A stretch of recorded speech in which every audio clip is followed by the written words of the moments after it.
Iga! Big bad Iga! She gets the victory in straight sets. Just about an hour to wrap this one up. Now, listen, I joke with the big bad Iga if you guys follow the channels because she's not really that big. She's not, you know, bulging with muscles like a Sakri. You know, she doesn't have that power like a Sabalenka. So to see her dominate, I mean, in terms of height, yeah, she's about 80. She's taller than 80% of most ladies on tour. But in terms of her ability, I think it's amazing for her size. So she's a really good player. Iga, guys, is Iga a baddie? Comment below. Is Iga a baddie? She's doing the Madonna. She's striking a pose there. Iga. Now, I answered that question personally last year if you follow the channel, so you know the answer to that from my perspective. Is Iga a baddie? Answer below. Now, she's going to be taking on Kudermetova. Now, Iga's given out 23 bagels going back to last year, right?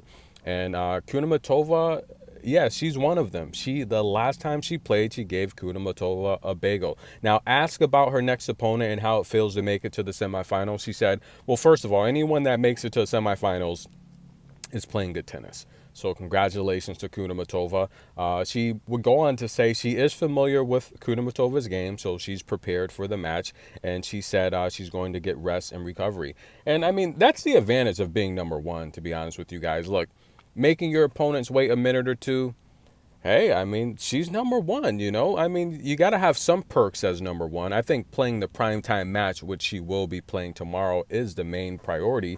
And, of course, the fans love Iga. Now, a lot of the fans were cheering for Petra here, but Iga did have a lot of her Polish fans here. And, look, they've been traveling to support her. I'll be honest, when we were in Texas, Iga had a lot of Polish fans there. And, like I said it before, Iga told the post-match interview, the interviewers, to wait while she went to greet the fans. So I do, in terms of maturity and just greeting fans and just showing love and support for the fans in person, I think Iga's probably one of the best, to be honest with you. Iga acknowledges her fans.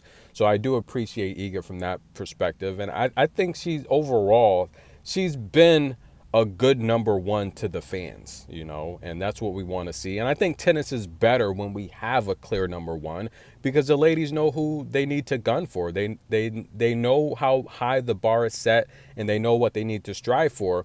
And I'll be honest with you, I think the tour, in terms of last year over year, I think the talent has improved a bit. I think the ladies are training harder. They're stepping their game up. And that's a good sign. So we're going to see if Iga can hold on because, as we can clearly see, she's not number one in the race to the finals. Now, that could change if she wins here in Roland Garros. We'll see Iga back at number one in terms of the race towards the finals. But Iga Swiatek wins. She dominates. Polish fans, come in, show some love, comment below. I'm your host, Good Energy. This is Tennis in a Minute. Drop some love, hit the super thanks, however you want to show it. Iga wins. She'll face Kudermetova next, who was also injured during that Pegula match. She did win, but she did have a medical timeout. So we're going to see how she recovers. And look, easy work for Iga. The semifinals is set. Madrid. 4 left. Only one can win it all.